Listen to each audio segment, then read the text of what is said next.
Well, hello. Welcome to beautiful, sunny Dominican Republic. We're pulling right? off under the DR right now. But we're still in it. Here, We're still in it. on We're the still port. here. Here we are. Well, what you see behind us is a little clouds and a little bit of the ocean. We're sitting out on a little deck in our little stateroom. But Okay. We're Collins. I'm Calvin, Pastor Calvin that was Collins. rude. I was giving them the setup for They the don't know who we are. scenery. I'm Pastor Calvin And Collins. I'm Dr. Tiki Collins. And this is Lord Keep a Ring on My It. ring is banging. Oh, you got a new one. You ain't tell them that. I ain't got You to tell a them new. that. Oh, see? That's what you get for getting smart. Here, let me fix our camera. Okay. All right. So here we are, enjoying the sunshine and the fresh air. What kind of marriage do you want to have? That's the question Oh, to but the you talking to audience. me. That's the question everyone should ask themselves. What kind of marriage do I want? And the marriage that you want is the marriage that you build. Exactly. You heard that song by the 5 steps, the 5 heartbeats? A heart is a house of love. I haven't heard that one. Oh yeah, on the 5 steps. How's it go? A heart is a house of love. I don't know the rest of I it. think I heard something like that. Don't take much to tear it down, Right. but it right. takes a lot to build it up, build it up, build it up. Yeah. So what kind of house, what kind of marriage do you want to have? It's kind of like the Three Little Pigs. Somebody had a straw house. Somebody had a brick house. What was the other house? Boom, boom, boom, boom, boom. Come boom. on. What was the other house? Stop playing. Straw house, brick house, and Stick house. stick house. See? So Boom, boom, boom. we are on a cruise, as we said, and it's been a fabulous I got a cruise. brick house. Dun-dun-dun-dun. Dun-dun-dun. We watched a Gosh, game she's show. a brick. Stop! Come on, let's talk about the House. marriage we want to have. I want a And brick with the- house. We want to have. I got a brick house. That's how embarrassing. So anyway, we watched a cute game show that they had on a cruise ship, and they chose 3 couples to participate in this game. A young couple, Mm-hmm. a not so young couple, A middle-aged couple. and an elderly couple. Yes. And it was a very, very interesting game. So it was kind of like the dating game. They asked the husbands questions, they sent the women off stage, and the men had to think about what their wife would say, and then they twisted it around, Yeah. and then they sent the women off, and they had to guess what their husbands would say. But the point is, you can identify 3 distinct types of marriages. And one, even the game show her said, this is headed for divorce. Exactly. It was horrible. He told her husband, pack your It bags. was horrible. It was horrible. Why did he say that? Because that woman kept throwing that man under the bus. She kept embarrassing She him. kept embarrassing her husband. He was beat red Yeah. and smiling the whole time. Body language changed. They were started off kind of like, And she started sitting like this. Yeah, it was bad. She was just throwing him under the bus at every chance she got, basically. That was the middle-aged couple. That was definitely uncomfortable for a woman to throw her husband under the bus like that, and not even just for the woman to throw her husband under the bus, but even for a man to throw his wife under the bus. So the moral of that was, But he wasn't doing that. no, he didn't do it. Yeah. No, he was very nice. But I'm just talking about building your marriage, building your partner. She just happened to be the one doing it, but it could have very well been him. The younger couple, they were pretty good. They had been together a long time. Since they were 13. And they pretty much They never knew anybody else but themselves. In a relationship wise. Right. But what happened interesting with the older couple? How long were they married? 56 years. 56 years. And when I tell you they didn't get one question wrong, They not knew one each other. question. And some of them answers was ridiculous. They I'm were like, hard. Like there was no way. If they would have asked me that about you, I probably would have been able to answer all of them too. Maybe, I probably would've. maybe. I probably would have. But the questions were so hard. They knew each other inside and out. And that was a great example of a couple who really knew and understood one another. So that was beautiful to see.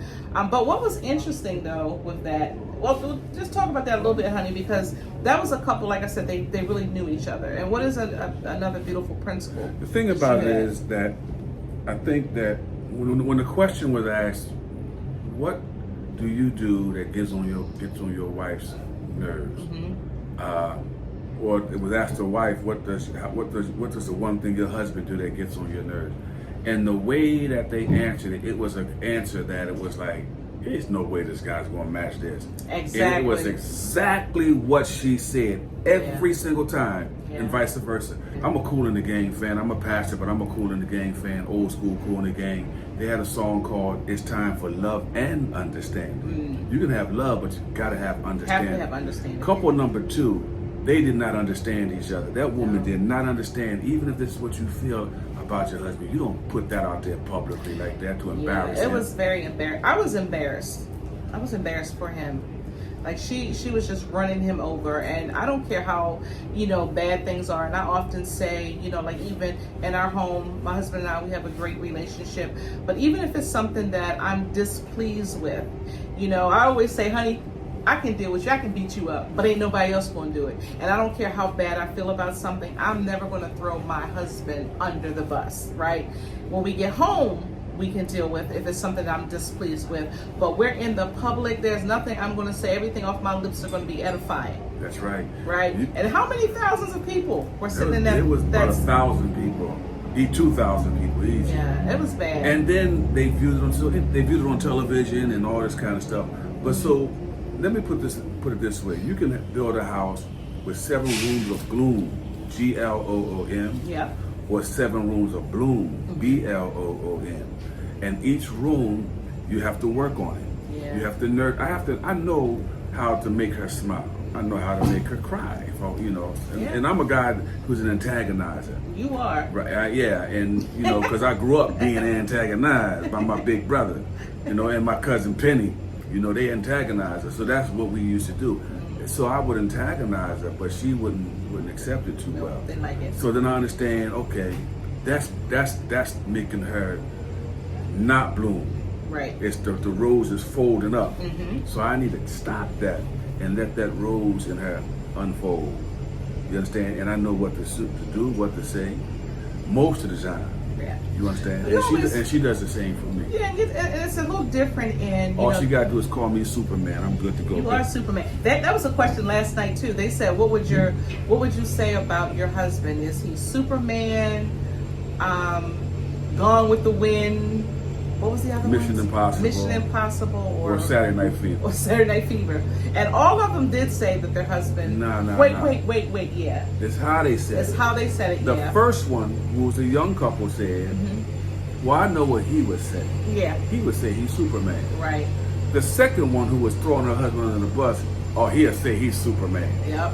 The third one said, Superman. Yes, the wise boy. Not that he would say he's Superman. Right. He is Superman. Yeah. You understand? And so when you build your house, when I come home, I want to know that I'm respected. I want to know that I'm loved. That's right. And I want to know that I'm understood. Right. You understand? And the same, she want to know that you still tell them what you want to know. I want to know the same things. I'm respected, I love, but I already know those things. And that you're protected. That I'm protected, and I always feel that way. You always do that. So you got to build your house. That's a woman's worth. Not a woman's worth, but that's what all women, I would think, want. We want to feel protected. We want our man to have our back, and at the end of the day, you are our everything outside of Christ. But I'm saying, you are our everything. Men, you are our everything. I'm gonna say this. I don't know how this is gonna come out, but you need to view yourself, my brothers, as special. What I mean by that? Excuse me, what is all that noise in our video? I don't know. How we on the water? How is that car moving down there? Look. Sorry. There is a loud noise. We're actually on a cruise ship, and we're cruising up the. We're near the barge. We're cruising up the port. And then there's this loud thing. There's a truck. There's a truck behind us. I'm like, how is he in the water? But there's this bridge thing, like on the other side of the cruise ship. So it'll be going in a second. That's all the noise you hear. So. But what I mean by you should consider yourself special. I wanted you to wait till that stopped, because then they can hear what you have to say. You cut this out. I know, but there you go. They're going. Hey man, cut that thing off, bro. You ought to consider yourself special enough to make her special. That's right. You got what it takes to make her special. Right. Right? I use the example of Dr. J, special. Michael Jordan, special. LeBron James, special. Steph Curry, special. That's special. I use it like that. They're special enough to make their teams champions. That's right. Right? I'm special enough to make her my wife Right. and the happiest woman on the planet. Amen. And the same with the women. We have to be able to know how to build up our husbands, to build our house, right? And like he said so eloquently, he knows the things I love, he knows the things I don't like so much, and he goes out of his way to make sure, that he can do those things. Like you said, he likes to keep a smile on our face. So our job as women is to do the same thing. Our men go out, they work hard for us, they take care of the families, and they get beat up a lot out in the street. So when they come home, their house has to be their castle. So their queen has to be the one to kind of help with that. So it's important for both of us to be able to build our house. And building a home, you build one another. I want to check something, because we're using that word king and queen quite a bit. Yeah. King and queens aren't necessarily man and wife. You understand? I understand what we mean by that, treat you like a queen, but Yeah. a king marries a queen for a specific reason. Sometimes it's for financial, sometimes it's for power, but a man marries a wife for life. Amen. And so I know that's the in vogue thing to say my queen, my king, and all Right. that kind of stuff. Henry VIII had the 8 wives of Henry VIII. He cut some of their heads off and all Right. that. They were queens, murder, all kind of stuff going Well, on. in our culture, we're talking about when we treat our man like a king. I understand that. So that's what we're talking about here. So I think everybody that's listening understand the king and queen terminology, where we are treating each other well, we're uplifting each other, we're building each other, and pretty much we're rolling out the god darn red carpet one for another, and there's a crown that sits upon our head, and when mine gets crooked, you are man enough and you're strong enough to straighten it up to help your wife, and when yours cocks to I the get it, side, but I want to make that excuse point. me, I'm going to fix yours. Yeah, you changing my point. I I want to make that changing your point. point. I wanted to make the point that we're making. We use that term for that reason, not for any other reason. I get it. All right. Well, I amen. don't know what See how people we got use- back on one I don't know accord what just like people that? use the term for. So you just getting I straight wanna just in say case? it's a husband. God called them a husband and a wife. You understand? Wait. Okay. Husband Right. and a wife. Husband and a wife. That's right. That is For God's life. terminology. God's terminology is the one that reigns supreme, because He is the King. Yeah. The King of Kings. He's and the Lord king, of then Lords. I'm a princess. And so you got to My decide. dad's a king. You build your house. What That's kind of right. house you want to live in? That's the you moral want, of the You story. want your wife all, sour and upset and, despairing and all. You want your husband, like unfulfilled and nothing going right. He come home. He don't want to come home. That's your house, man. That's right. How you build your house. Build your house, a house of love. You're going to build with straw. What you going to build with? Straw gets blown over easily. Bricks. All right, that's all the time we have. We thank you guys. Because she's a brick house. She's mighty, mighty. Hey, y'all, I got a better one than that. It's called Super Chick. Check it out. Come on. Super Chick. We thank you Super guys Chick. for spending time with us in the beautiful Dominican Republic. Virtuous woman. As we sail on to our next destination, going which home, is man. we are going home, but we're going to be on a wholesaling day We're tomorrow. going home. You say a nice good evening to the people. So again, we thank you for tuning in. Whoa. This is Lord, keep a ring on it, and that's all the time we have for today. And until next time, Bam! Jesus loves you, and so do we. God bless. Mm.